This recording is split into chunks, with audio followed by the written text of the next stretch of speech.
How you can pair an external keyboard, a portable keyboard like this Logitech, with your MacBook Neo.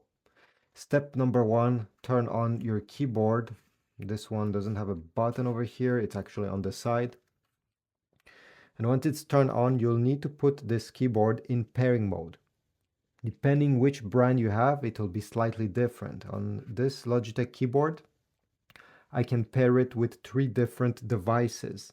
And I simply have to keep press on one of these gray buttons until the light blinks quickly to put it in pairing mode. Set it aside, and on your laptop, first of all, go on the top left corner where you see the Apple logo. Select System Settings. On the left side, you're going to select Bluetooth. This is the option we need. And then under Nearby Devices, one of the options should be Keyboard. Select Connect. And now I have to type this number over here on the keyboard itself. 27241, and press the return key.